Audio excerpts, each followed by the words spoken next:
শুভেচ্ছা ও ধন্যবাদ জানিয়ে ব্রিটিশ বাংলা নিউজের লন্ডন স্টুডিও থেকে আপনাদের সবাইকে স্বাগত জানাচ্ছি আজকে আমাদের এই লাইভ অনুষ্ঠানে। আজকে এই অনুষ্ঠানে সঞ্চালক হিসেবে আপনাদের সঙ্গে আছি আমি এটিএম মনিরুজ্জামান এবং যথারীতি আমাদের সঙ্গে একটু পরে যুক্ত হবেন আমাদের আইন উপদেষ্টা সলিসিটর এম এ শাফি। দর্শক বন্ধুরা হয়তোবা ইতিমধ্যেই আপনারা শিরোনামে জেনেছেন আজকের আলোচনার বিষয় 18,600 পাউন্ড ইনকাম না থাকলে স্পাউস ভিসায় আবেদন করবেন যেভাবে। আসুন আমরা সরাসরি এখন শাফি ভাইকে যুক্ত করি। শাফি ভাই, আপনাকে স্বাগত। কেমন আছেন শাফি ভাই?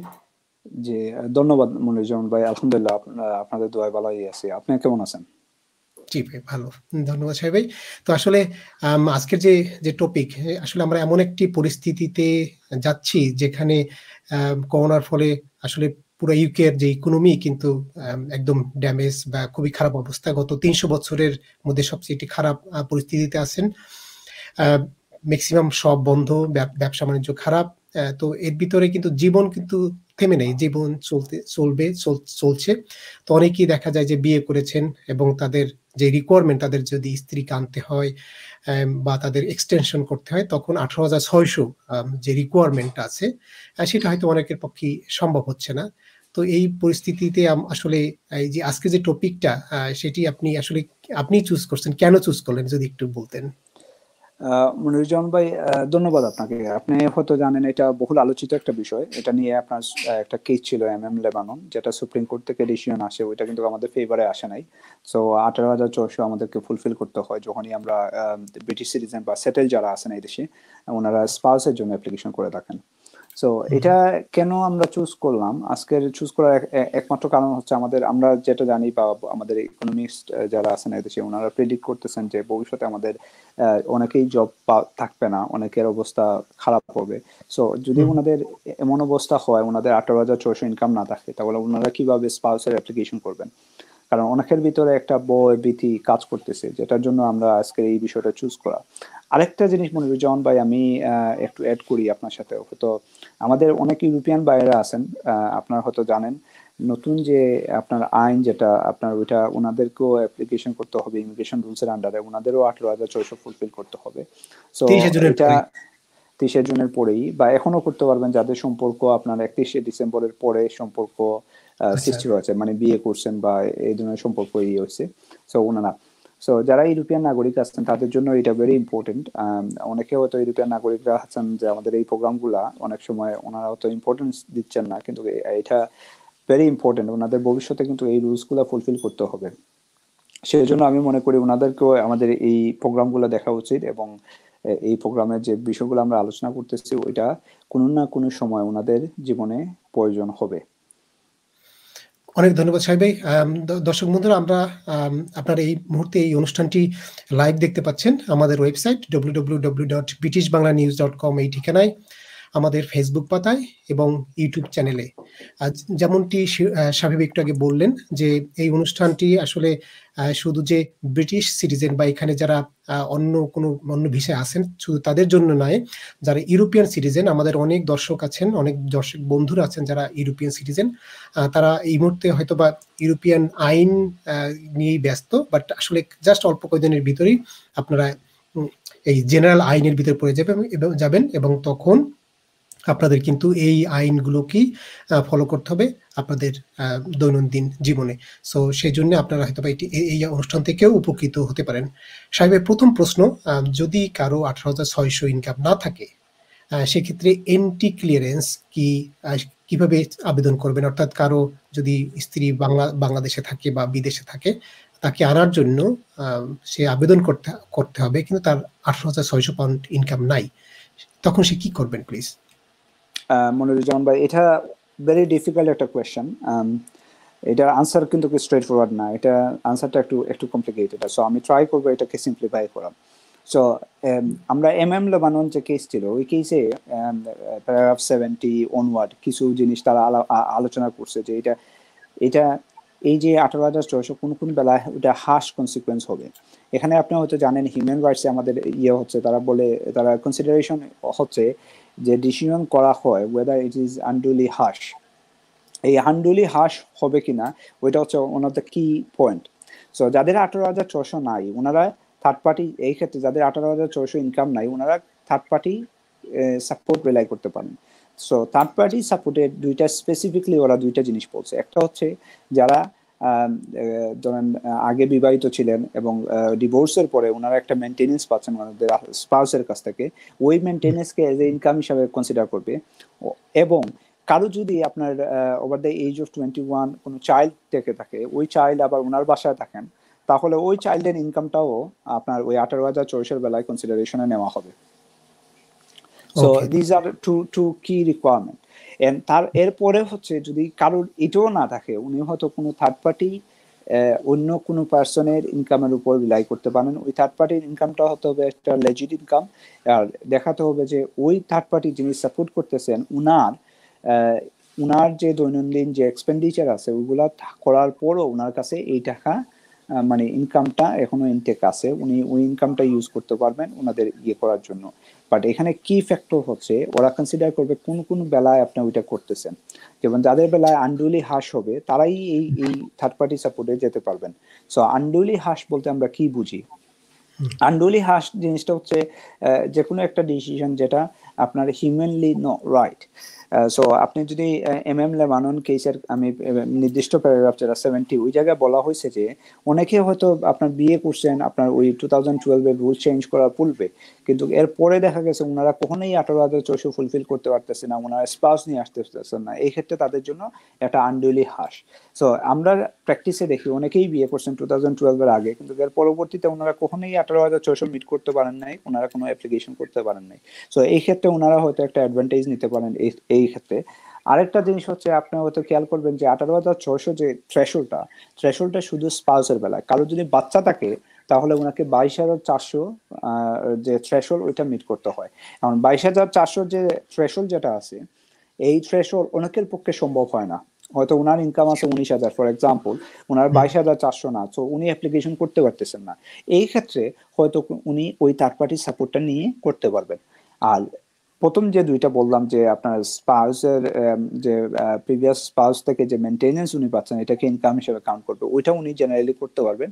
প্লাস হচ্ছে ওনার জন্য কোনো বাচ্চা থাকে over the age of 21 and বাচ্চা যদি কাজ করে এবং এই বাচ্চা যদি ওনার বাসায় থাকে তাহলে ওই বাচ্চার ইনকামটাও উনি ওনার যে থ্রেশহোল্ড আছে ওই থ্রেশহোল্ডে ইয়ে করতে পারবেন। অনেক ধন্যবাদ শাহি ভাই। আমি পরবর্তী আমার প্রশ্ন যাওয়ার আগে একটু কমেন্টে যাচ্ছি। সেটি হচ্ছে মানিক ভাই, উনি আমাদের সালাম দিয়েছেন এবং আমরা কেমন আছি সেটা জানতে চেয়েছেন। মানিক ভাই আপনাকে ধন্যবাদ এবং আপনাকে অনেক ধন্যবাদ যে আমরা ভালো আছি। শাহি ভাই, শাহি ভাই আপনি যদি একটু উত্তর দিতেন। ধন্যবাদ মানিক ভাই আমাদের সাথে থাকার জন্য। আমরা আলহামদুলিল্লাহ আপনাদের দোয়া ভালো আছি, আশা করি আপনিও ভালো আছেন।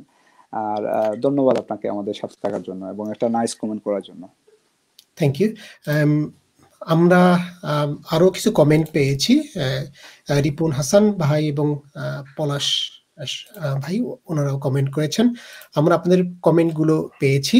আপনারা যারা কোনো কিছু প্রশ্ন করতে চান আপনারা সরাসরি আমাদের নম্বরে কল দিতে পারেন। আমরা নম্বরটি একটু পরেই আমাদের স্ক্রিনের উপরে দিয়ে দেব, আপনারা সেই নম্বরে কল দিয়ে আমাদের সঙ্গে সরাসরি কথা বলতে পারবেন। এছাড়াও যারা লিখে আমাদের আপনার প্রশ্ন জানাতে চান তারা কমেন্ট সেকশনে গিয়ে আমাদের প্রশ্ন করে রাখতে পারেন। আমরা আপনাদের প্রশ্নগুলো পাচ্ছি এবং পাবো, এবং আপনার প্রশ্ন আমরা আজকের নির্ধারিত টপিকের আলোচনার পরে আমরা কমেন্টের সেকশনে গিয়ে আপনাদের প্রশ্নগুলো উত্তর দেব।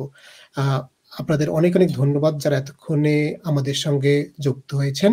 আপনাদেরকে আবারও আমরা স্বাগত জানাচ্ছি অনুষ্ঠানে। শাহি ভাই, এখন যারা আবেদন করবেন, আপনি বাংলাদেশ থেকে বললেন যে হ্যাঁ যাদের 18,600 নাই কিন্তু তাদের বাংলাদেশ থেকে আবেদন করতে হবে অর্থাৎ এন্ট্রি ক্লিয়ারেন্সের জন্য। এখন এই আবেদনের ক্ষেত্রে কোন কোন কি ফ্যাক্টর গুলো তাদের মাথায় রাখতে হবে? হোয়াট আর দ্য কি ফ্যাক্টরস তাদের আবেদনের ক্ষেত্রে? প্রথম যেটা ওনাদের ফ্যামিলি সার্কামস্টেন্সেস ওইটা তারা কনসিডার করবে, ওইটা কি আদৌ ওনার জন্য উনি অ্যাপ্লিকেশন করতে পারবেন কিনা, ওদের ভবিষ্যতে পারবেন কিনা, এটা হচ্ছে ফার্স্ট। সেকেন্ড যে জিনিসটা ওরা কনসিডার করবে কেন উনি ইনকামটা করতে পারতেছেন না, এটার বিভিন্ন কারণ হতে পারে। প্রথমত হতে পারে কেউ যদি এদেশে যিনি বিয়ে করছেন, হয়তো আগের বিয়ের একটা বাচ্চা আছে, ওনার এই বাচ্চার কাস্টাডি আছে, উনি সিঙ্গল প্যারেন্ট বা সিঙ্গল মাদার বা সিঙ্গল ফাদার, উনি হয়তো ওই বাচ্চার জন্য কাজ করতে পারতেছে না। ওই ফ্যাক্টরস গুলা ভেরি মানে হোম অফিস ওইটাকে কনসিডার করবে। আমরা যারা রিপ্রেজেন্টেটিভ থাকি আমরা সাধারণত ওই ফ্যাক্টরস গুলাকে হাইলাইট করে দিই, যাতে কেন উনি 18,600 ইনকাম থ্রেশহোল্ড মিট করতে পারবেন না। আপনার ডেফিনেটলি একটা রিজন দিতে হবে। ওয়ান অফ দ্য, এটা হচ্ছে ভেরি কি অ্যাসপেক্ট। সেকেন্ড জিনিস হচ্ছে ওনার ওই ফ্যামিলি লাইফটা ওরা কনসিডার করবে, যে এই যদি উনি অ্যাপ্লিকেশন করতে না পারেন তাহলে ওনার ফ্যামিলি লাইফটা কি হবে। সো এখন কারো ধরেন আপনার বিয়ের অনেক দিন হয়ে গেছে, অনেক দিন থেকে উনি ট্রাই করতেছেন, ওনার 18,600 হচ্ছে না, এই ক্ষেত্রে আমরা ওই আর্গুমেন্টটা দিতে পারি যে that guy has been working for so long, কিন্তু উনি পাচ্ছেন না।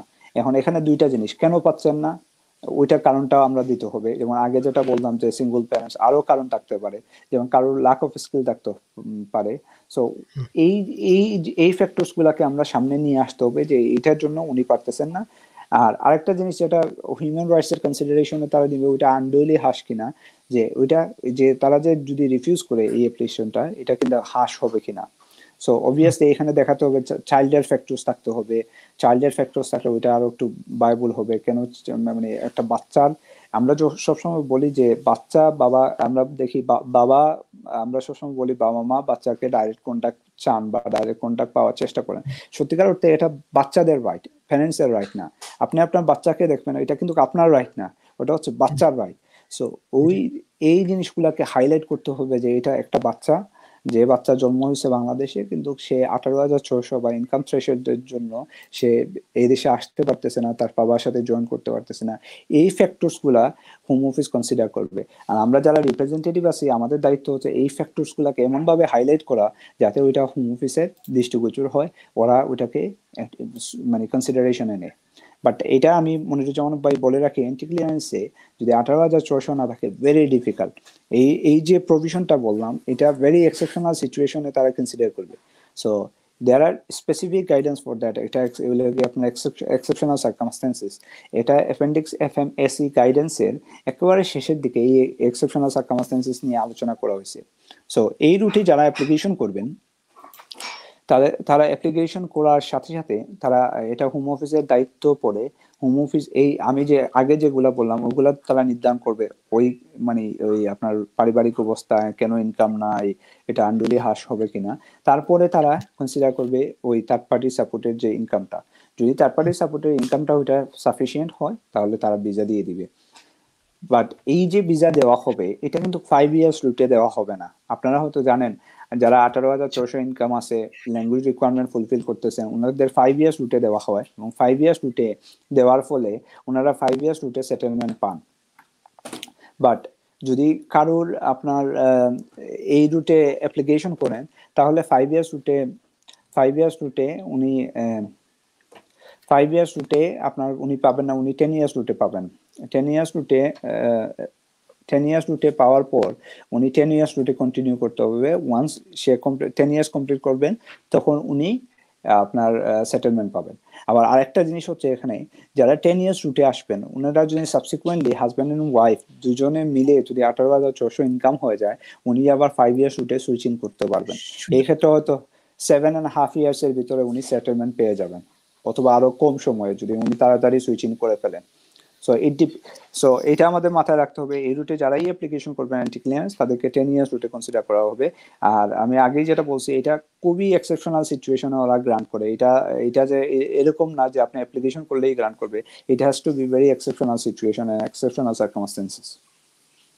ধন্যবাদ সাহেব। তো আসলে আপনি একটু কাইন্ডলি যদি এই যে আবেদন, যেহেতু তার 18,600 নাই, কিন্তু এই যে প্রভিশনটা, এটা কি ইমিগ্রেশনের এটা কি বলা হয়, এটার নাম কি আসলে?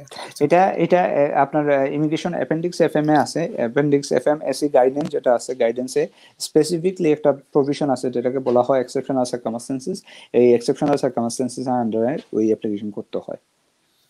তাহলে আবেদনটাকে আর আমরা এই মেইনলি এই প্রভিশনটা আসছে লেবানন কেস থেকে।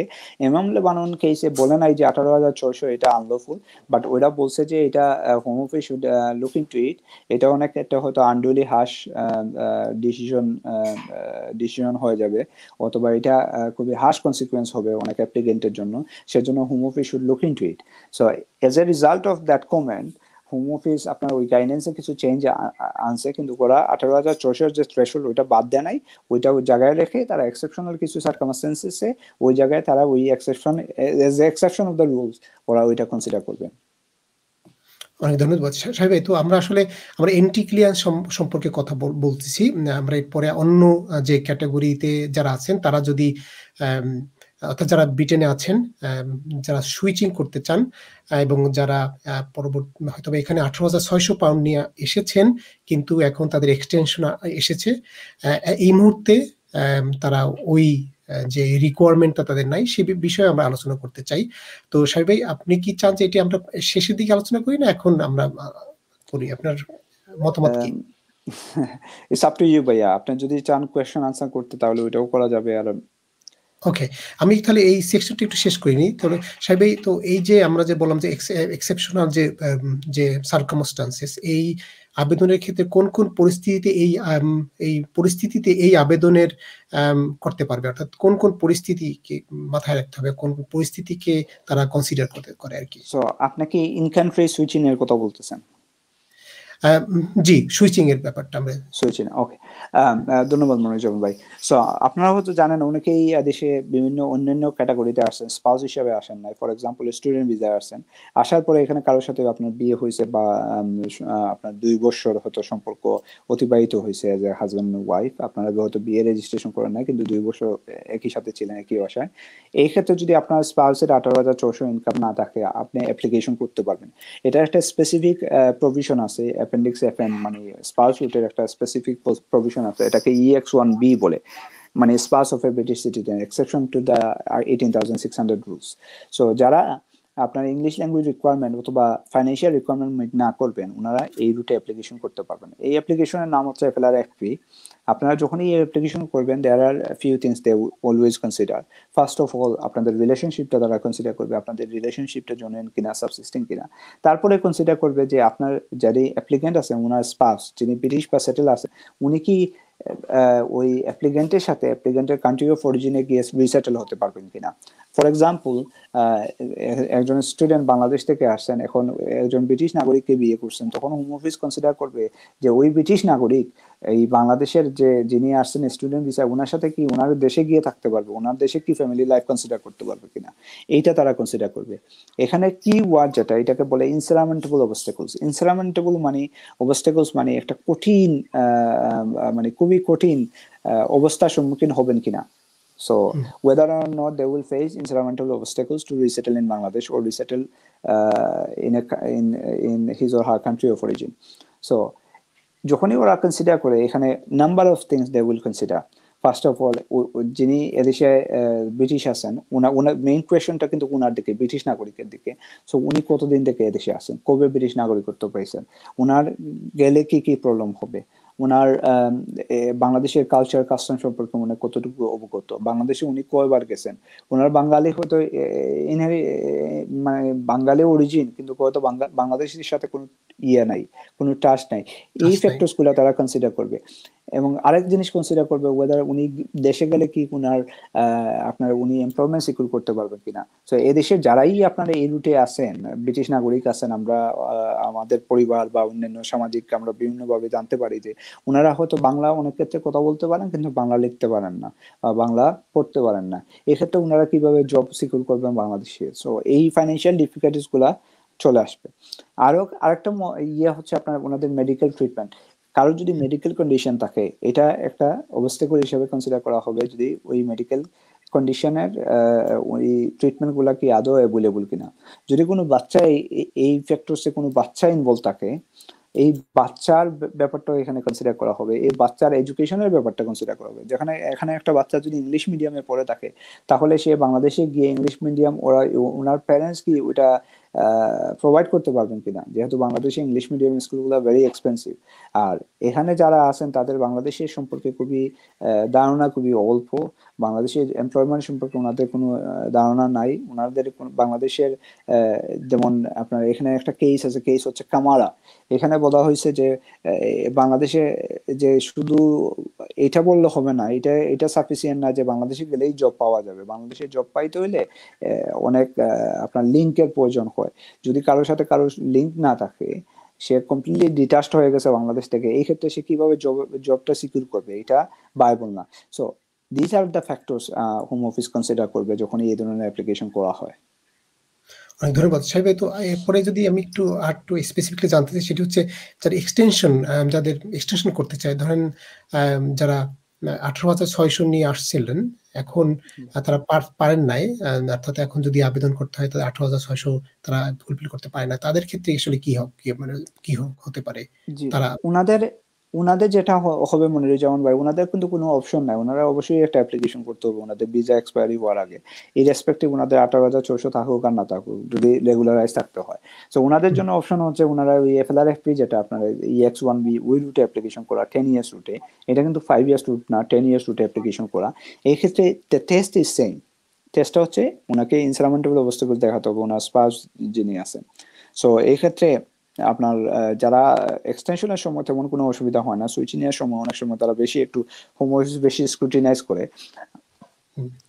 করে, বা আপনার যখন এক্সটেনশন হয় তখন কিন্তু ওইটা নিয়ে হোম অফিস এত ইয়ে করে না। তবুও আমি মনে করি যারাই আপনার এক্সটেনশনে অ্যাপ্লিকেশন করবেন 10 ইয়ার্স রুটে, আপনারা অবশ্যই এই জিনিসগুলো হাইলাইট করতে হবে, কি কি ডিফিকাল্টি আপনার ব্রিটিশ সিটিজেন নাগরিক যিনি আছেন উনি ফেস করবেন যদি ওনাকে এক্সপেক্ট করা হয় to leave the UK and resettle in the country of origin of his spouse.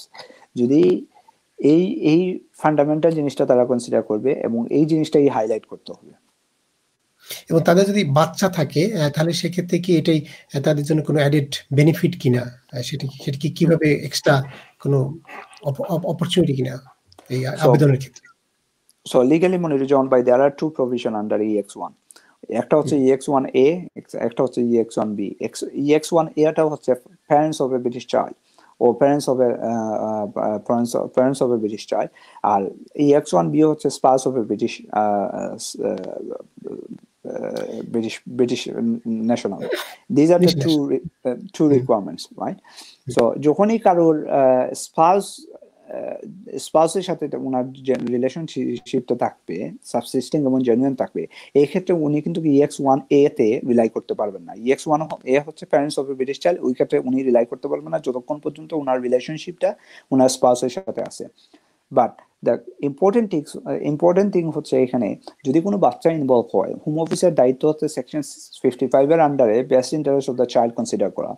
So যখনই তারা best interest of the child consider করবে, এখানে আরেকটা কেস আছে SF নামে আরেকটা কেস আছে, যেখানে বলা হয়েছে যে কোনো একটা ব্রিটিশ বাচ্চাকে ওরা এক্সপেক্ট করতে পারে না লিভ দ্য ইউকে।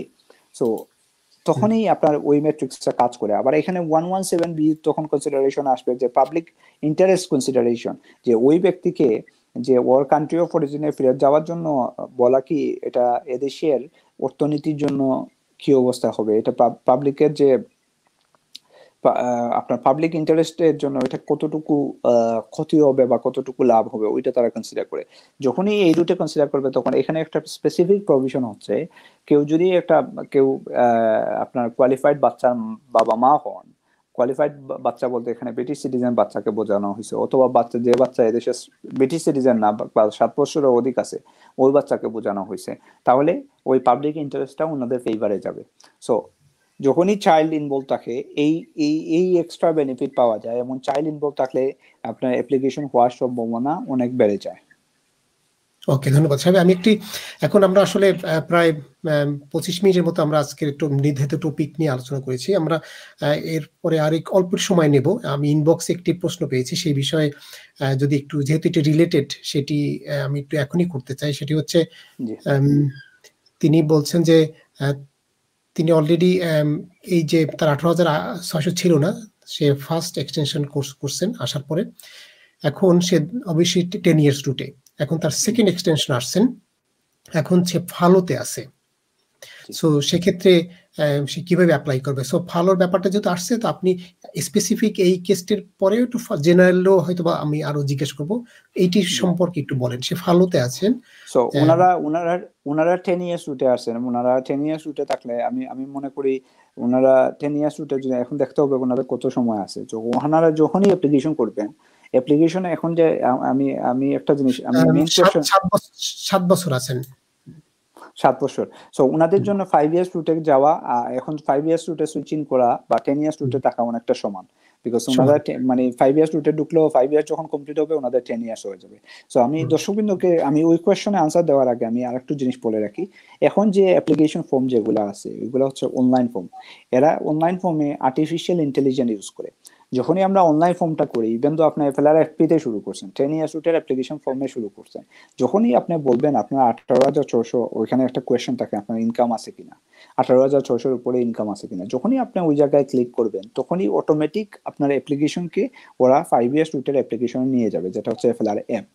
সো এটা হচ্ছে একটা মজার জিনিস। যখনই আপনি শুরু করবেন আপনার তথ্যের উপর নির্ভর করে ওরা এই কম্পিউটারই ডিসাইড করে দিবে আপনার ওইটা কোন রুটে যাচ্ছে। সো এইটা আমাদের প্রোগ্রাম আর্টিফিশিয়াল ইন্টেলিজেন্স আনা উচিত, বিকজ দ্যাটস দ্য ফিউচার। হয়তো ফিউচারে এইটাই হবে। সো এখন ফাল্লোর যে কোয়েশ্চনটা আসছে, ধন্যবাদ, এটা ভেরি ইম্পর্টেন্ট। আমাদের অনেক দর্শক কিন্তু এটা সম্পর্কে জানেন না। সো হোম অফিসের একটা স্পেসিফিক হয় না, একটু ক্লিয়ার, আমি ক্লিয়ার না তো। তাহলে সে 10 ইয়ার্সে আবেদন করতে পারবে, তাহলে সে ফালোতে আছে। আপনি তাহলে আপনার আনসারটা কি ছিল? যে উনি ফালরতে থাকলে ওনার জন্য it doesn't make any difference.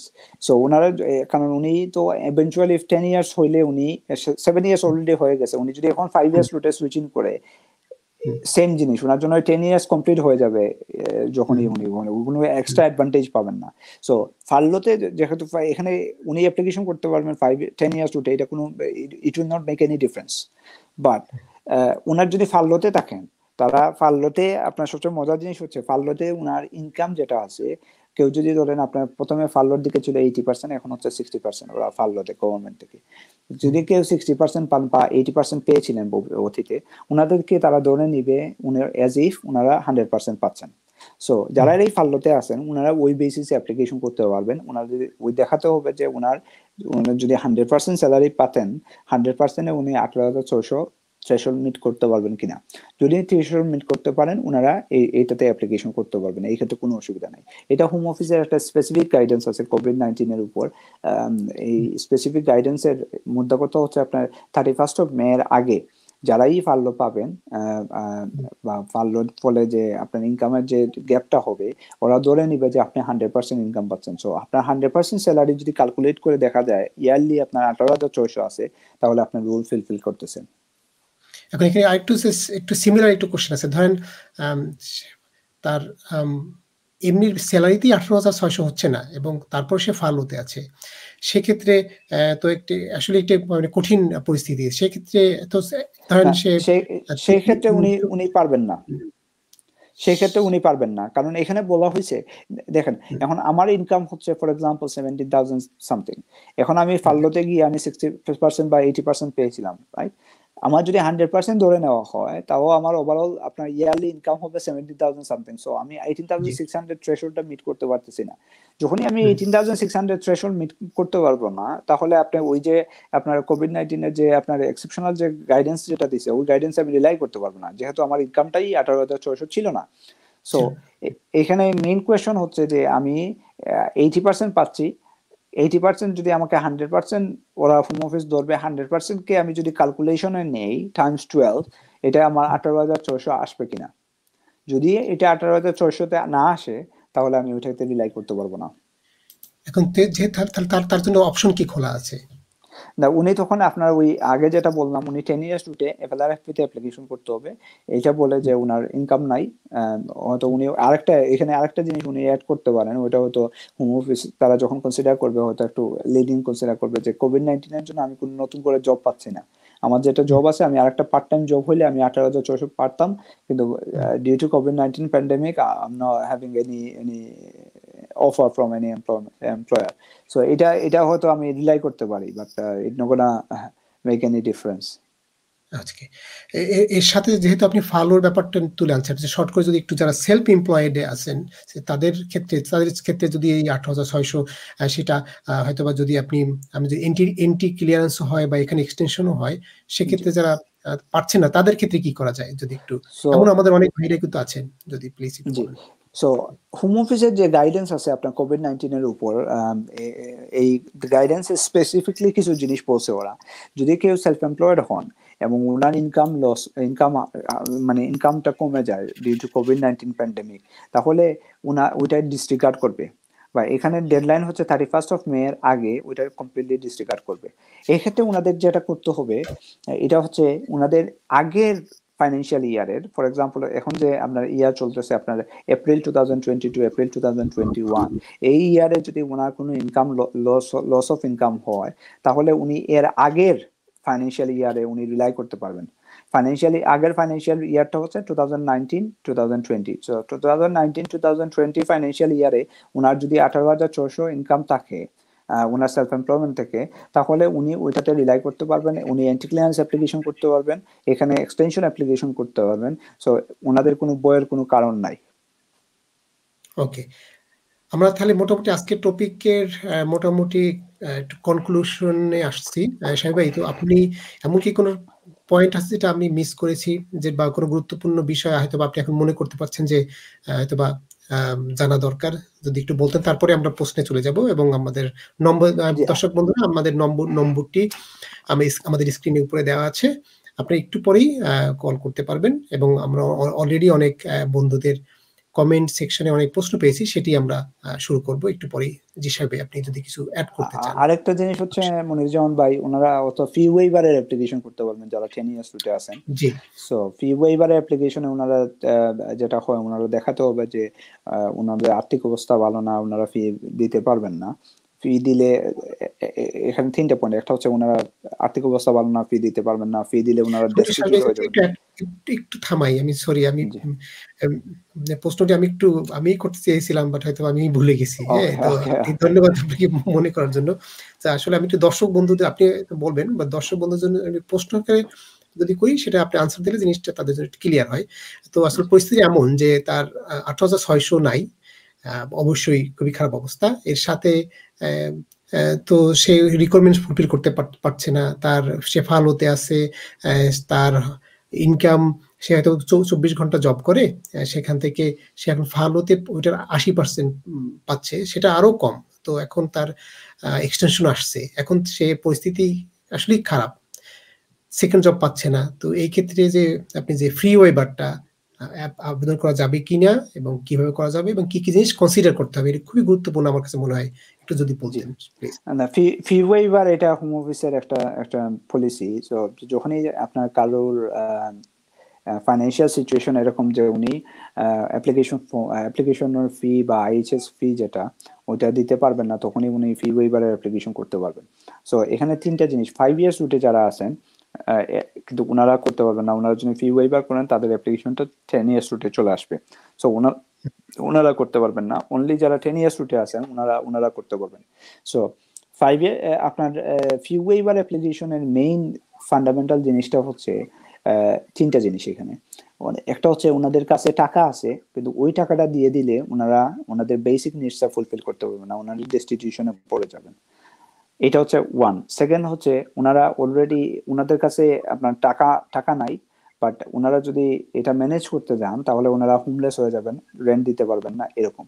Third হচ্ছে ওনারা ডেস্টিটিউট, কমপ্লিট ডেস্টিটিউট, ওনাদের কোনো কিছুই নাই। এই 3টা বেলায় তারা আপনার ফি ওয়েভার কনসিডার করবে। সো ফি ওয়েভারের মেইন অ্যাসপেক্ট যেটা হচ্ছে আপনার ডকুমেন্টসের বেলায় আপনাদের ব্যাংক স্টেটমেন্ট দিতে হবে, যতটা ব্যাংক আছে। অনেকে মনে করেন যে আমার ইনঅ্যাক্টিভ বা ডরমেন্ট অ্যাকাউন্ট আছে, ওইটা আমার দেওয়া লাগবে না। This is absolutely wrong. So যখনই আমরা অ্যাপ্লিকেশনে সাবমিট করি, হোম অফিস ওইটা চেক করে এবং তারা ফাইন্ড আউট করতে পারে আপনার কয়টা অ্যাকাউন্ট আছে। তারা ওই স্টেটমেন্ট দিতে হবে, 6 মাসের ব্যাংক স্টেটমেন্ট দিতে হবে। তারা 6 মাসের ব্যাংক স্টেটমেন্টে আপনি দেখাতে হবে যে ওনার কাছে কোনো সারপ্লাস নাই, আপনার কোনো ইনকাম নাই, বা যে ইনকাম আছে ওইটা ভেরি নমিনাল, ওইটা আপনার ওনার এক্সপেন্সের পরে কোনো কিছু নাই। এই অ্যাপ্লিকেশনে এইটা একমাত্র অ্যাপ্লিকেশন যেখানে আপনার পুরো হাউসের ইনকাম দিতে হবে, পুরো হাউস হোল্ড এক্সপেন্ডিচার দিতে হবে। সো আপনার যে গ্যাস বিল, ইলেকট্রিক বিল, আপনার ক্লোদিং এর কাপড়ের জন্য কত টাকা যায়, যদি এডুকেশনের জন্য কত টাকা যায়, আপনার টিভি সাবস্ক্রিপশনের জন্য কত যায়, মোবাইলের কত যায়, এই ধরনের স্পেসিফিক কোয়েকশন আছে। প্রত্যেকটা এক্সপেন্স দিতে হবে, পুরো ইনকামটা দিতে হবে। যাদের পে স্লিপ ইনকাম আছে ওনারা পে স্লিপ দিতে হবে, এই সব ডকুমেন্টস দিতে হবে। যে হোম অফিস কনসিডার করে যে উনি আসলে ডেস্টিটিউট অথবা এই টাকা দেওয়ার পর উনি ডেস্টিটিউট হয়ে যাবেন, তখনই তারা ফি ওয়েভার গ্রান্ট করবে। আর আমি মনিরুজ্জামান ভাই আপনাকে তাতে আমি বলতেছি, এখন অ্যাপ্লিকেশন ফি কিন্তু প্রচুর।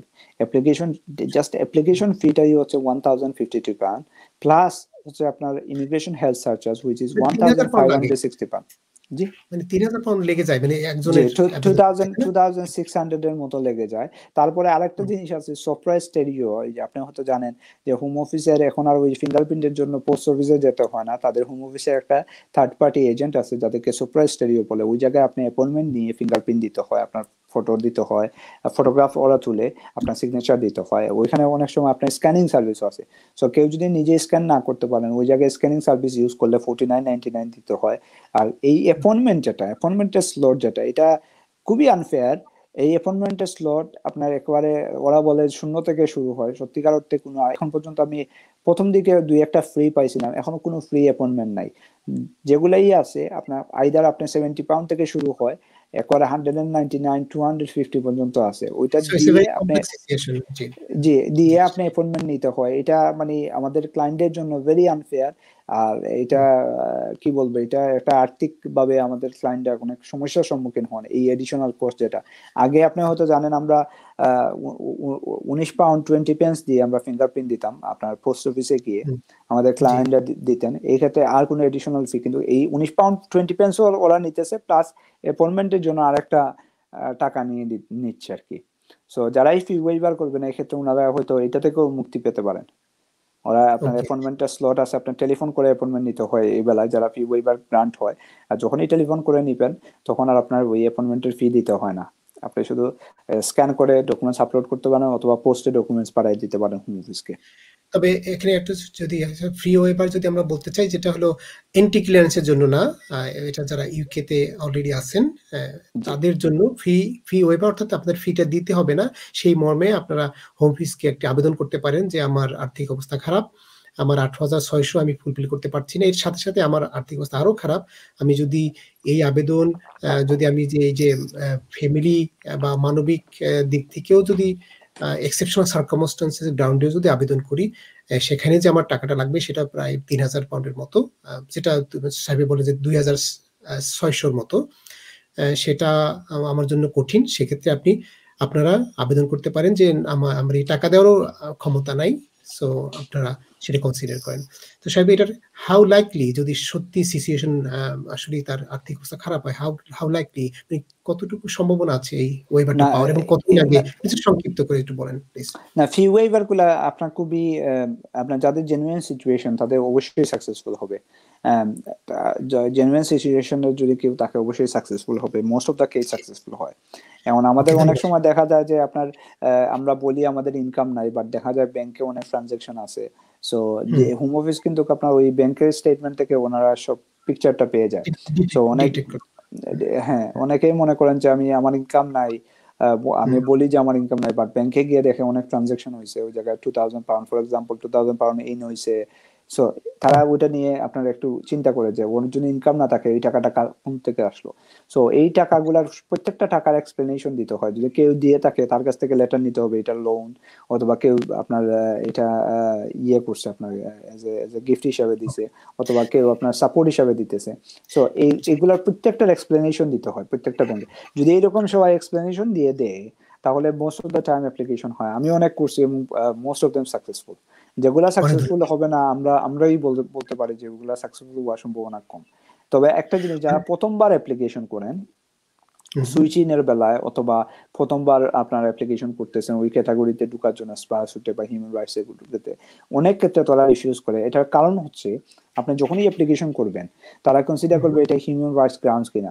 অনেক অ্যাপ্লিকেশন আছে আপনি যখন অ্যাপ্লিকেশন করবেন তারা হিউম্যান রাইটস গ্রাউন্ডস হিসেবে নিতে পারে না, কারণ এটা ব্যাকগ্রাউন্ড আপনার, এটা ডেস্টিটিউট ডিপার্টমেন্ট, যেটা এটা সেপারেট ডিপার্টমেন্ট। তারা কিন্তু আপনার ব্যাকগ্রাউন্ড দেখবেন আপনি হিউম্যান রাইটস ফুলফিল করছেন কিনা, তারা দেখতে চায় যে আপনার এভিডেন্স আছে হিউম্যান রাইটস।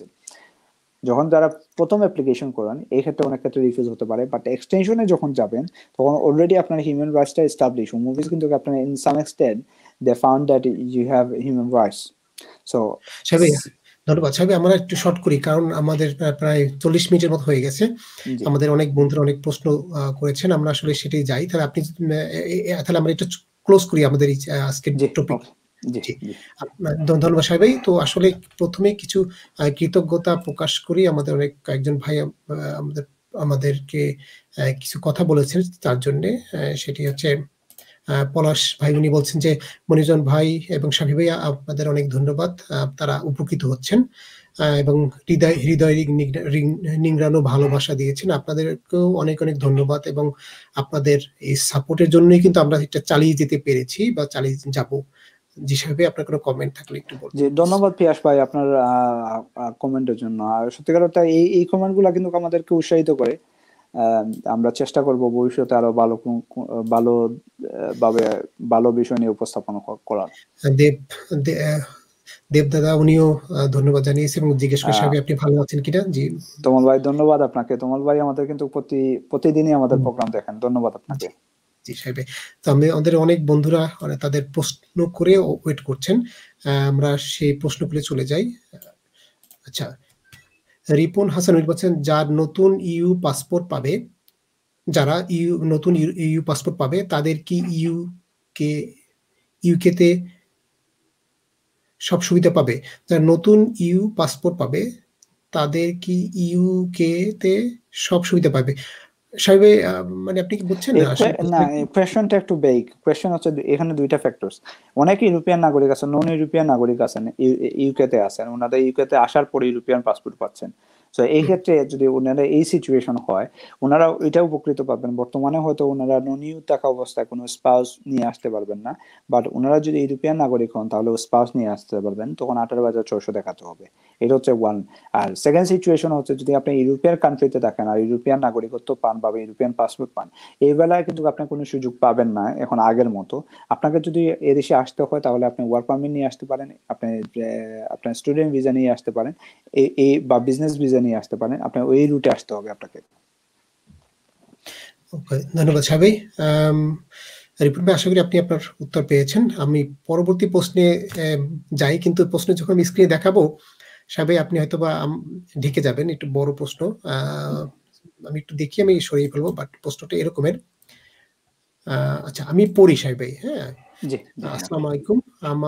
আমার জানার ছিল একটি বিষয়, দয়া করে আমাকে একটু জানাবেন। আমি 1909 সালে স্টুডেন্ট ভিসা ইউকেতে যাই, তখন আমার কাজের পারমিট ছিল 20 ঘন্টা, আমার এনআই নম্বর আছে। 2013-তে ভিজিট ভিসায় পর্তুগাল আসি, আমি এখন পর্তুগিজ নাগরিক। আমি ইউকেতে আসতে চাই এবং স্থায়ীভাবে বসবাস আর কাজ করতে চাই। আমার করণীয় কি এবং কি কি সুযোগ আছে আমার জন্য জানাবেন প্লিজ। ধন্যবাদ আপনার কোয়েশ্চেনের জন্য। যেহেতু আপনি ক্লিয়ার না স্যার, সরি ভাই, আমার আইপ্যাডের চার্জটা একটু কমে গেছে, সরি। আমি আচ্ছা তাহলে জি ঠিক আছে, একটু কাছে আসেন। জি, সো ধন্যবাদ আপনার কোয়েশ্চন। সাহেব একটু মাঝখানে আসবেন। ধন্যবাদ আপনার কোয়েশ্চনের জন্য। এটা খুবই ভালো কোয়েশ্চেন। সো দেখেন, আপনি ইউরোপিয়ান নাগরিক, কিন্তু আপনি এই দেশে 31 ডিসেম্বরের আগে ইউরোপিয়ান নাগরিক হিসাবে ঢুকেন নাই, সেহেতু আপনি এখানে কোনো এক্সট্রা ফ্যাসিলিটি পাবেন না। আপনাকে যেটা করতে হবে, যদি আপনি এই দেশে আসতে হয় কাজ করার জন্য বা স্থায়ী হওয়ার জন্য, আপনাকে ওয়ার্ক পারমিট নিয়ে আসতে হবে অথবা বিজনেস ভিসা নিয়ে আসতে হবে। এটা হচ্ছে আপনার জন্য অপশন, অথবা স্টুডেন্ট ভিসা আসতে পারেন। So these are the option. So আপনি এই সুযোগটা কাজে লাগাতে পারেন। আপনি ওয়ার্ক পারমিটে আসলে যদি 5 ইয়ার্স ওয়ার্ক পারমিট হিসেবে থাকেন তাহলে আপনি সেটেলমেন্ট পেয়ে যাবেন। যদি 5 ইয়ার্স না থাকতে পারেন তাহলে সেটেলমেন্ট পাবেন না। ধন্যবাদ আপনাকে। অনেক ধন্যবাদ। আজহার ভাই, উনি সালাম দিয়েছেন। ওয়ালাইকুম আসসালাম ভাইয়া, আপনাকে ধন্যবাদ প্রশ্ন সালাম দেওয়ার জন্য। আমাদের পরবর্তী প্রশ্ন হোসেন বাবু শাকির, উনি বলছেন যে আসসালামু আলাইকুম ভাই, আজকে আশা করি আপনারা ভালো আছেন। আমার একটা প্রশ্ন ছিল, আমি ইটালিয়ান সিটিজেন। আমি 2017 সালে মে মাসে 5 তারিখে ইউকেতে এন্ট্রি করি and Niño number I think NI number, হ্যাঁ এনআই নাম্বার করি। তারপরে আবার ইতালিতে ব্যাক করে এবং 2018 সালে 27 সেপ্টেম্বর আবার ইউকেতে এন্ট্রি করি। এখন আমি ইউকেতে কাজ করছি, আমি প্রিসেটেলড পেয়েছি। এখন আমি জানতে চাই আমার ইউকেতে 5 ইয়ার্স কমপ্লিট করতে হলে কত ডেট কাউন্ট করবে, অর্থাৎ সাহেব তাহলে ওনার কখন থেকে ওনার ডেটটা কাউন্ট হবে, এটাই ওনার প্রশ্ন আর কি। না এখন 2017 আসার পর উনি আমার মনে হয় খুব তাড়াতাড়ি উনি চলে গেছেন, মে মাসের তারিখে ইউকেতে এন্ট্রি করি, তারপর আবার ইতালিতে ব্যাক করি। সো না আপনার কাউন্টটা হবে ভাইয়া 2018 যখন আসছেন আপনি সেপ্টেম্বরে, ওই সময় থেকে কাউন্ট হবে। কারণ 2017 আমি যতটুকু বিলিভ করি আপনি আসার পরই আপনি নাই করার পর আপনি চলে গেছেন, যেহেতু আপনি চলে গেছেন আপনার কোনো অ্যাক্টিভিটিস নাই, ওরা কনসিডার করবে যে আপনার এটার রুলস হচ্ছে এরকম যে আপনি আসার পর আপনি টিটি রাইট এক্সারসাইজ করছেন কিনা। সো আপনি কিন্তু ওই সময় তো টিটি রাইট এক্সারসাইজ করেন নাই, 2017 যখন আসছেন এরপরেই আপনি এনআই করে আবার চলে গেছেন। সো আপনি ওই সময় কিন্তু কোনো টিটি রাইট এক্সারসাইজ করেন নাই, আপনি হয়তো কাজ করেন নাই, এদেশে থাকেন নাই, সেহেতু আপনার ওই 2018 সেপ্টেম্বর থেকেই আপনি আপনার 5 ইয়ার্সটা কাউন্ট হবে। যখনই আপনার 5 ইয়ার্স কমপ্লিট হবে তখনই আপনি সেটেল স্ট্যাটাসের জন্য অ্যাপ্লিকেশন করতে পারবেন। অনেক ধন্যবাদ সাহেব ভাই। নেক্সট প্রশ্নটি খুব ইন্টারেস্টিং প্রশ্ন। সুমি বেগম উনি বলছেন যে ভাই আমার বেবির ব্রিটিশ, অর্থাৎ ওনার বেবি ব্রিটিশ সিটিজেন যে সার্টিফিকেটে ওই ফাদার্স ন্যাশনালিটি তে ব্রিটিশের পরিবর্তে বাংলাদেশি দেওয়া আছে, কিন্তু ওর বাবা ব্রিটিশ সিটিজেন। সো এই ক্ষেত্রে কি করতে পারে? উনি বলছেন যে উনি চেষ্টা করছে, চেঞ্জ করতে পারছেন না। ভাইয়া দেখেন এটা আমাদের বাংলাদেশের একটা সমস্যা হচ্ছে কোনো ডকুমেন্টসই ওনারা প্রপারলি ইয়ে করতে পারেন না। যাই হোক আপনার যে সমস্যা এটার ভাইয়া যদি আপনি চেঞ্জ না করতে পারেন তাহলে এটা এভিডেন্স আনেন যে আপনি চেঞ্জ করতে পারেন নাই। আর আপনি যে অ্যাপ্লিকেশনটা করবেন আপনার কিন্তু ইন এ সেন্স আপনি কিন্তু ডুয়াল ন্যাশনাল হয়তো, বা আপনার যদি বাংলাদেশের সাথে সামহাও আপনার কোনো কানেকশন থাকে, ইউ আর ডুয়াল ন্যাশনাল, যদি এই ক্ষেত্রে আপনি যদি এক্সপ্লেনেশন দেন home office will accept it. কারণ আপনি যদি ব্রিটিশ পাসপোর্টের অ্যাপ্লিকেশন করেন আপনার বাচ্চার জন্য, তাহলে আপনি ওইটা ভালো করে এক্সপ্লেনেশন দিতে হবে যে এটা বাংলাদেশ অথরিটি মিস্টেক করছে এবং আপনি রেকটিফাই করার চেষ্টা করছেন কিন্তু তারা রেকটিফাই করতে পারে নাই। যেহেতু আপনার নামের মিল আছে সো ন্যাশনালিটির জন্য শুডন্ট হ্যাভ এনি ইস্যু। ধন্যবাদ। রিপন হাসান বলছেন আপনার প্রপার অ্যাডভাইস হচ্ছে ওইটাকে কারেকশন করা, যদি কারেকশন না হয় এক্ষেত্রে তো আপনার কোনো কিছু করার নাই, আপনি ওটা অ্যাপ্লিকেশন করতে হবে with an explanation and hopefully home office will consider your explanation. ধন্যবাদ সাহেব। রিপন হাসান উনি বলছেন যে অনেক সুন্দর হয়েছে আলোচনা, দুজনকে ধন্যবাদ। আপনাকেও ধন্যবাদ ভাইয়া সুন্দর কমেন্ট করার জন্য। রিপন হাসানের একটি প্রশ্ন আছে, সেটি আমি একটু পড়ে শোনাই। ভাই আমি ইটালিতে আছি, মাসখানেকের মধ্যে পাসপোর্ট পাবো, আমি ইউকেতে আসতে চাই, যদি কিছু বলতেন। আসলে উনি কিভাবে আসবেন সাহেব যদি একটু সংক্ষিপ্ত করে। আপনার ইটালিয়ান পাসপোর্ট হয় আপনি দেশে ভিজিটে আসতে পারবেন, এই ক্ষেত্রে হয়তো আপনি থাকতে পারবেন 3 মাস এরকম, থাকার পর আপনার ফেরত যেতে হবে, আপনি এই দেশে কোনো কাজ করতে পারবেন না। যদি আপনি কাজ করতে আসতে হয় তাহলে আপনাকে ইয়ে নিয়ে আসতে হবে, ওয়ার্ক পারমিট নিয়ে আসতে হবে, ওয়ার্ক পারমিট নিয়ে এসে আপনি এখানে থাকতে হবে। আর আপনি যদি বিজনেস করতে চান এক্ষেত্রে আপনি বিজনেস ভিসার রুটে আসতে পারেন। So this are your option. সাহেব এরপরে একটি সুন্দর একটি কমেন্ট আসছেন, যদি আপনি, আমাদের এক ভাই উনি হাসনাত ইসলাম, উনি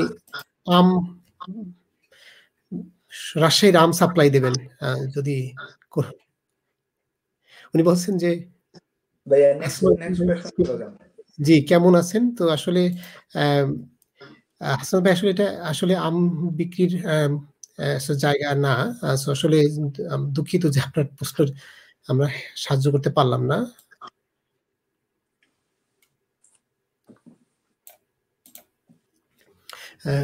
হাসান আহমেদ উনি বলছেন ভাই ইউকে বাংলাদেশকে ব্যান করছে, আমরা কি স্টিল অ্যাপ্লাই করতে পারবো কি পারবো না? ব্যান করছে মানে কি আমি বুঝি নাই ভাইয়া। শাহান আহমেদ উনি বলছেন যে ভাই Can you UK please Bangladesh. explain little bit? আপনারা একটু explanation দেন আপনি কি ব্যান করছে, সো আমরা বুঝতে পারবো। ট্রাভেল ব্যানের কথা বলতেছেন? আচ্ছা, উনি বলছেন যে স্টিল ওয়ার্ক ভিসা জন্য কি আবেদন করতে পারবেন উনি, সেটা আর কি ওনার।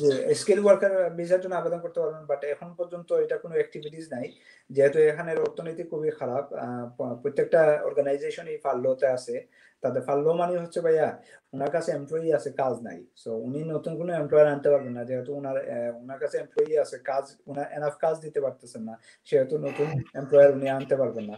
সেজন্য এখন অ্যাপ্লিকেশন হচ্ছে না। সো একটু ধৈর্য ধরে ওয়েট করুন, হয়তো ভবিষ্যতে ওইটা হবে যখন economy will be back to normal. অনেক ধন্যবাদ সবাই। এরপরে আয়েশা জাব্বার, আপনি হয়তো নামটা রিকল করতে পারছেন। উনি প্রায়ই আমাদেরকে কমেন্ট করে এবং উৎসাহ দেন এবং উনি ধন্যবাদ জানান।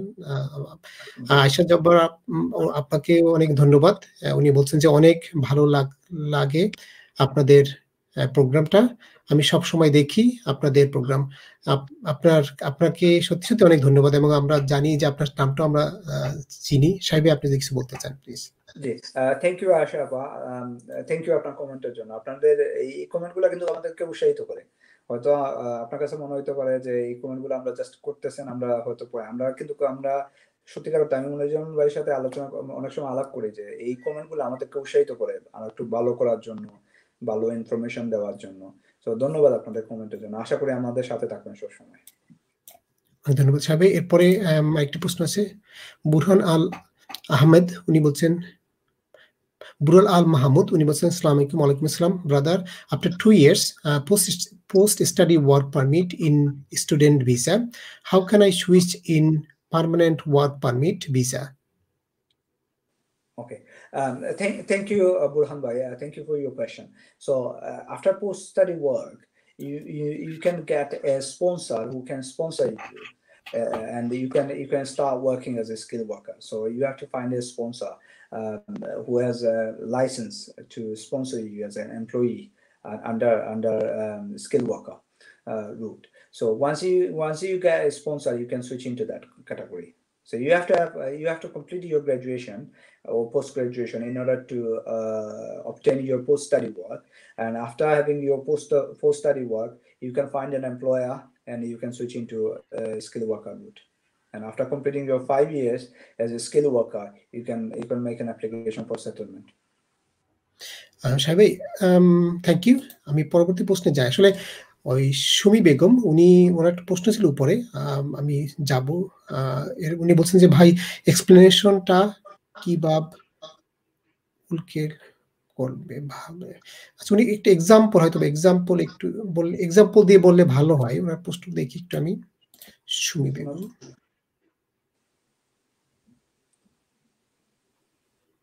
আচ্ছা, সুমি বেগমের প্রশ্ন ছিল এই, ভাই আমার বেবির বার্থ সার্টিফিকেটে ফাদার ন্যাশনালিটি ব্রিটিশ আর জায়গায় বাংলাদেশি দেওয়া আছে, বাট আমাদের হাজবেন্ড ব্রিটিশ। আচ্ছা, জি, আপনি এখন আপু এক্সপ্লেনেশনটা কি দিবেন? ওইটাই আপনি জানতে চাচ্ছেন। এক্সপ্লেনেশনটা হচ্ছে আপনি প্রথমে আপনি বলবেন যে এখানে একটা মিস্টেক হয়েছে, ওরা আপনার অথরিটি মিস্টেক করছে। আপনি এভিডেন্স দিবেন। আপনি যখন এক্সপ্লেনেশন করবেন যে বলবেন যে আপনি চেষ্টা করছেন ওইটা রেকটিফাই করার জন্য, রেকটিফাইয়ের জন্য যে চেষ্টা করছেন ওইটার একটা এভিডেন্স দিবেন যে আপনি চেষ্টা করছেন ওইটা দেখানোর জন্য। চেষ্টা করার পরও আপনি ওইটা রেকটিফাই করতে পারেন নাই, এমতো অবস্থায় আপনার এটা আপনি কি করবেন? আপনার অ্যাপ্লিকেশন চালার কোনো ওয়ে নাই, সেজন্য আপনি অ্যাপ্লিকেশন করছেন। সো এখানে মেইন যে কোয়েশ্চনটা আসবে, রিলেশনশিপ। যদি এখানে রিলেশনশিপ নিয়ে ডিসপিউট হয়, আপনার পাসপোর্ট অ্যাপ্লিকেশন করেন, তাহলে হোম অফিস হতে চাইতে পারে আপনি ডিএনএ টেস্ট কন্ডাক্ট করার জন্য। এই ক্ষেত্রে আপনি ডিএনএ টেস্ট করতে হবে। সো এখানে যে আপনার এই বার্থ সার্টিফিকেটে মিস্টেক করছে, that going to make a huge difference, এটা আসলে এরকম না। যদি এটা অবশ্যই এটা মিস্টেক, বাট যদি এখানে আপনার একটু ভালো করে এক্সপ্লেনেশন দেন যে কেন হয়েছে, আপনি কি কি করছেন, আপনার এজ এ কমন পারসন আপনি you have taken enough steps to rectify, but আপনি পারেন নাই, ওইটার এক্সপ্লেনেশন দিবেন, এভিডেন্স দিবেন, দিয়ে আপনি অ্যাপ্লিকেশন করবেন। আশা করি উত্তরটা দিতে পারছি। অনেক ধন্যবাদ সাহেব। এরপরে আমাদের ভাই আমি একটা জিনিস অ্যাড করি। আমাদের দেখেন, আমরা ডকুমেন্টস এর বেলায় অনেক সময় দেখা যায় আমাদের কাছে অনেক ডকুমেন্টস আমরা যেভাবে চাই বা রিকোয়ারমেন্টস এ যেভাবে আসে ওই রকম থাকে না। ইন প্র্যাকটিস আমরা every day we face it. এটা এরকম না যে সবার কাছে একেবারে আপনার সব ডকুমেন্ট যেভাবে হোম অফিস চায় বা যেভাবে রুলস এর রিকোয়ারমেন্ট আছে সব ডকুমেন্ট সবার কাছে থাকে। যখনই থাকে না, যেখানেই গ্যাপ সৃষ্টি হয়, আমরা অলওয়েজ আমাদের ক্লায়েন্টকে অ্যাডভাইস করি যে আপনি ঠিক আছে ভাই এখানে প্রবলেম আছে, রেকটিফাই করেন। যদি রেকটিফাই করা যায় আপনি করবেন, যদি রেকটিফাই করা না যায় এক্ষেত্রে তো আপনার জীবন থেমে থাকবে না, আপনাকে প্রসিড হতে হবে, আপনি অ্যাপ্লিকেশন করতে হবে, রেগুলারাইজ করতে হবে, আপনার বাচ্চার ব্রিটিশ পাসপোর্টের অ্যাপ্লিকেশন করতে হবে অথবা রাইট অফ ভোটের অ্যাপ্লিকেশন করতে হবে। আপনি তো বসে থাকতে পারবেন না, বসে থেকে তো আপনার কোনো রেমেডি আসবে না। তখন আপনাকে যেটা করতে হবে, আপনি ওইটার এক্সপ্লেনেশন দিবেন, কেন হয়েছে, কেন মিস্টেকটা হইলো, মিস্টেক হওয়ার পরে আপনি কি কি করছেন ওই মিস্টেকটাকে রেকটিফাই করার জন্য, সলভ করার জন্য। যদি সলভ না করতে পারেন ওইটার রেমেডি আপনি চাবেন যে এখন আমি সলভ করতে পারতেছি না, হোয়াট ক্যান আই ডু, আমাকে তো অ্যাপ্লিকেশন করতে হবে, আমি তো এভাবে বসে থাকতে পারি না। তখন এটা ইয়ে হবে, যখনই কোনো অ্যাপ্লিকেশন এরকম করবেন, যদি আপনি ভালোভাবে এক্সপ্লেনেশন দেন এবং এক্সপ্লেনেশনের সাথে আপনার ওই এক্সপ্লেনেশনকে সাপোর্ট করার জন্য এভিডেন্স দেন, তাহলে হোম অফিস অবশ্যই এগুলো কনসিডার করবে। ধন্যবাদ আপনাকে। অনেক ধন্যবাদ শমী বেগম আপু, আশা করি আপনি আপনার প্রশ্নের উত্তরটি পেয়েছেন। আমরা আশা করি আপনার সমস্যাটি সমাধান হয়ে যাবে।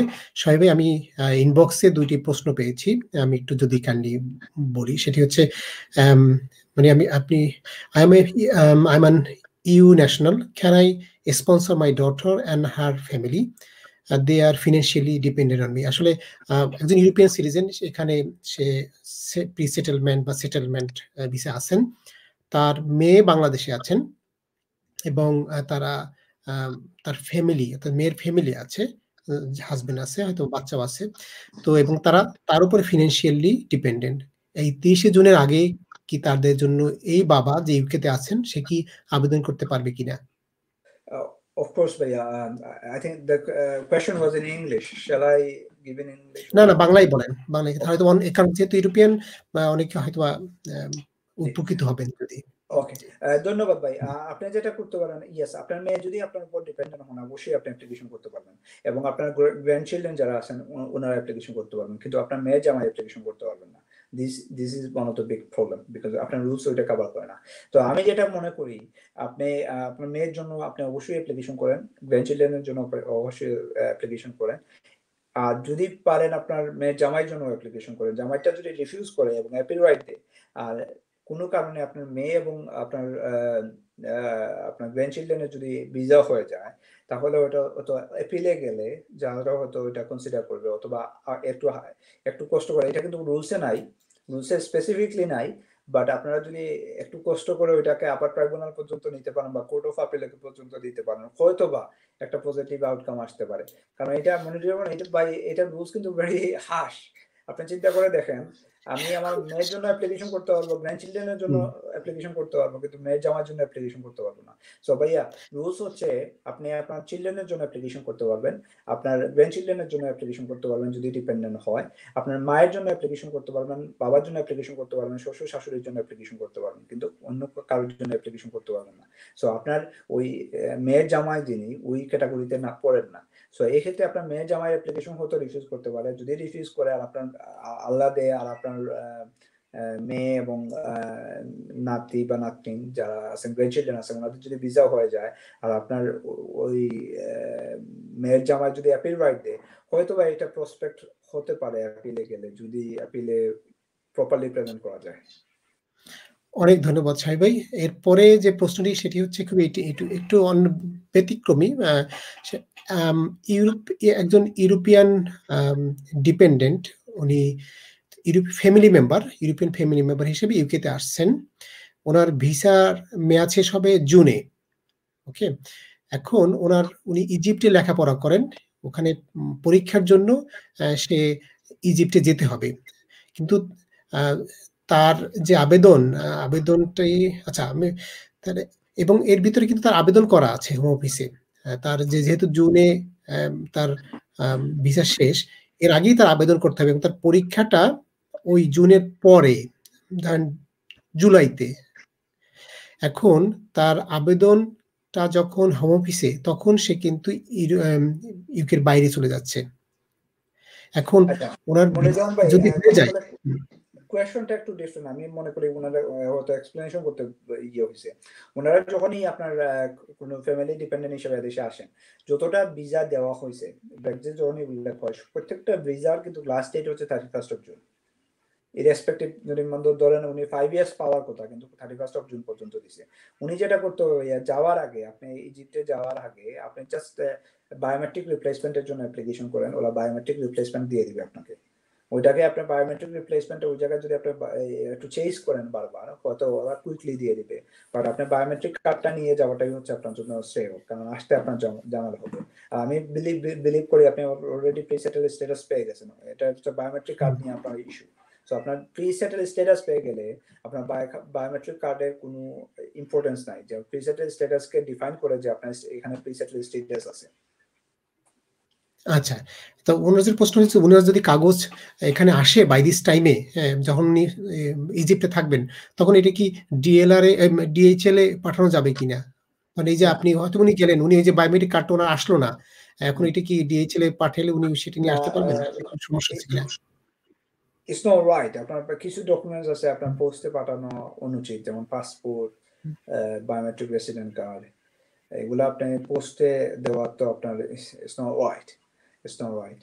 সো আপনি দেখেন, আপনি জাস্ট ওয়েট করেন, আপনি যদি অ্যাপ্লিকেশন করেন তাদেরকে একটু চেঞ্জ দেওয়ার চেষ্টা করেন, ওই হেল্পলাইনে ফোন করে একটু আর্জেন্সি দেখান যে আমার একভাবে দেশের বাইরে যেতে হবে এডুকেশন পারপাসে, they will advise you what to do.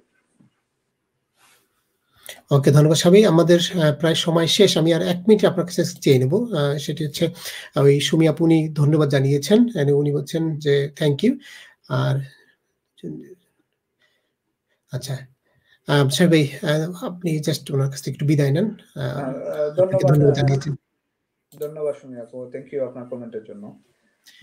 Sumi আপু, আপনাকে ধন্যবাদ প্রশ্ন করার জন্য এবং আমাদের সঙ্গে যুক্ত হওয়ার জন্য।